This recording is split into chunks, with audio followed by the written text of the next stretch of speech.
Finance Ministers and Central Bank Governors meeting has successfully been conducted in Nusa Dua, Bali from 28th of March to the 31st of March. So this year, Indonesia holds the presidency, and under that leadership, the ASEAN members managed to make several discussions regarding several points, including the sustainable finance as well as the connectivity payment.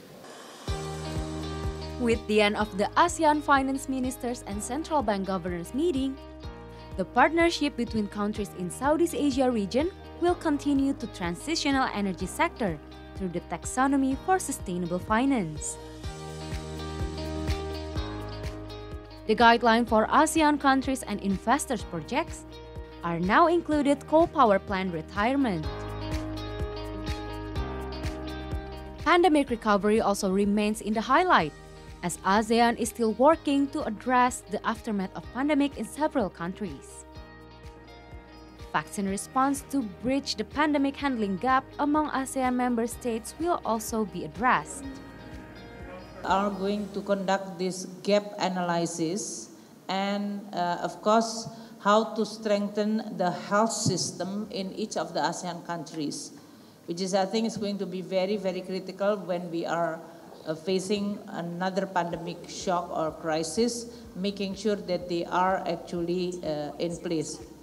And making sure that we are going to be able to also exchange on the data and mechanism protocol that can be actually agreed. In addition to sustainable finance, economic growth and health systems payment connectivity also took the center stage.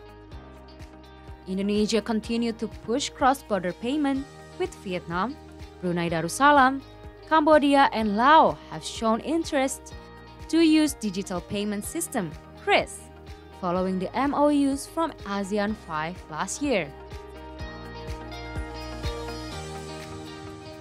Digital payment system could be beneficial to accommodate MSMEs venture in a practical and transparent way.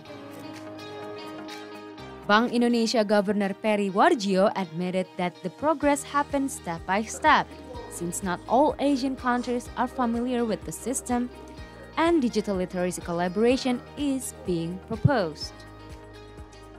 We are expanding the members as well as multilateral. We are also strengthening how the oversight, regulation, as well data security, cyber security. This is also important. This is also being developed. I think this the initiative on the regional payment system connectivity. So soon, everywhere we go, we can use QR.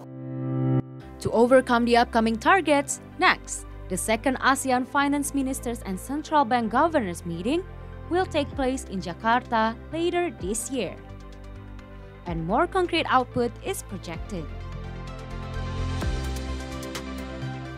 The more developed commitment, ASEAN is driving to become the epicentrum of growth.